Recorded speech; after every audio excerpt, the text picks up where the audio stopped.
With the Destiny Gamescom Showcase right around the corner and the new season, let's talk about what you can expect from this showcase and recap the upcoming changes, what we know, what we don't know, and some things we might never see, like dedicated servers. But could we see them? Starting off with what we know about Season 22, they will be updating their ritual challenge requirements, so players will be able to complete their 9 challenges in whichever ritual playlist they want. We will also be able to focus the latest seasonal ritual weapon at the start of the season, rather than waiting till the next season to focus that weapon. Speaking of weapons, Bungie are making a bunch of changes coming to weapons in Season 22. This includes changes to the weapon ADS, zoom, and damage falloff ranges to help bring more weapons in line so gameplay feels more balanced, but we will have to see if there are more changes and additional information in the showcase. In addition to zoom and falloff changes, they will also be making changes to weapon archetypes, starting off with hand cannons. Increased reload speed at 0 stat by 15%. PvE damage increased damage against red bar enemies by 20%. They're also increasing the damage against major combatants by 75%. Warden's Law is to be the first member of a new subfamily, Heavy Burst, and it fires a 2-round burst. Swords are getting reworked. The sword changes are as follows. Energy now recharges after a short delay when used, but recharges much faster. The delay before recharge and recharge rate are both governed by the guard charge rate stat. Also, full power heavy attacks can now be used with non-zero energy of sword energy rather than requiring full sword energy. Sword guard no longer loses energy when taking damage, and guard efficiency has been removed as a stat. Sword guard duration is now increased across every guard type, with those with the shortest durations benefiting most. Sword guard talent nodes have had their stats squashed down, even though their stats have been reduced. Their damage reduction, charge rate, and guard durations are now increased across the board, and this allows origin traits and other sword perks more room to increase these stats and allow performance beyond their previous maximum, which is really good news for people who use swords, including me. I want to use them more in PvE, and now they seem like a more viable option. There are other changes to swords, but these are the most notable. And the rest of the changes are just visual bugs and bug fixes. They also made changes to some exotic weapons, the most notable of which are nerfs to Leb Monarch, Vex Mythoclast, and Cloud Strike, making them less potent in PvP. Those weapons are very annoying, and I'm very happy to see them finally getting nerfed. In Season 22, they're adding the Exotic Mission Rotator. Each mission features one of the exotics from the previous exotic missions, and a pool of legacy seasonal rewards, armor, and craftable weapons that have thematic overlap with their associated mission.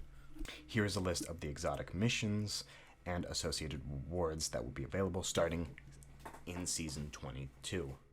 Presage.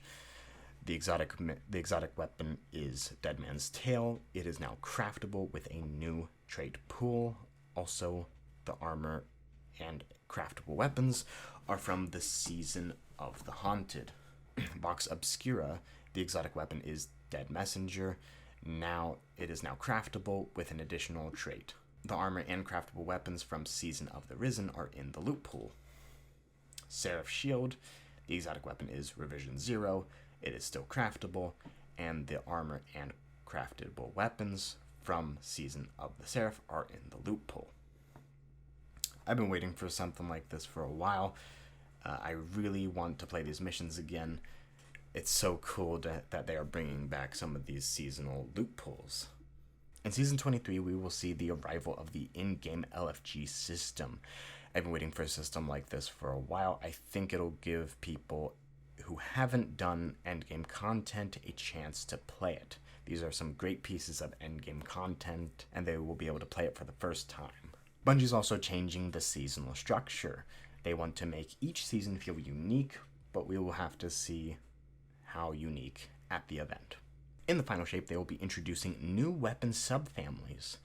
Bungie have plans to replace some bounties with a more rewarding and engaging system called the Pathfinder, which sounds interesting and looks to have different paths for progression, as you can see. Hopefully, we will see more of it in depth at the showcase.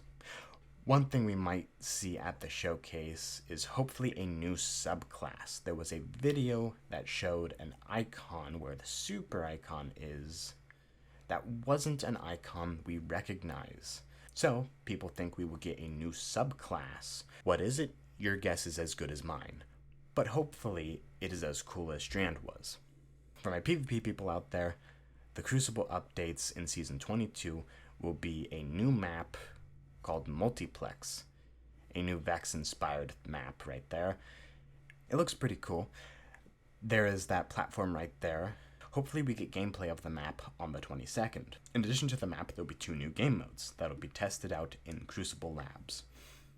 Checkmate and Relic. Checkmate is a primary focused mode where special ammo is earned through gameplay instead of spawning with it. Base health is increased for a slower time to kill and rewards skillful gameplay. Also increases the charge time for abilities.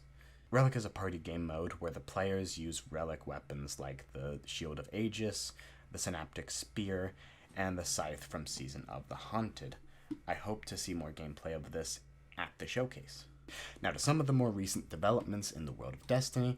Recently, Joe Blackburn posted a 15-minute video giving us more information about the future of the Crucible. There will be a map pack coming later in 2024, free for all players.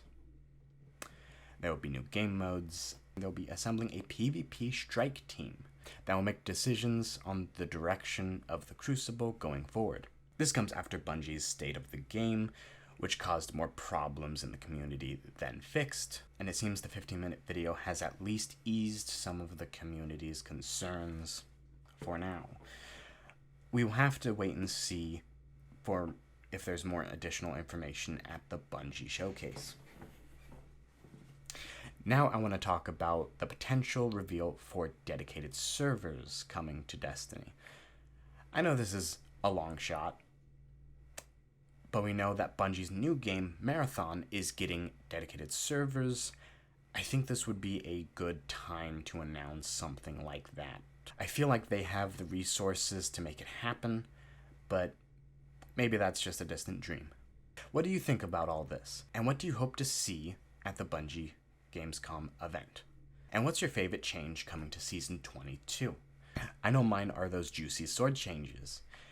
And with that being said, see you in game.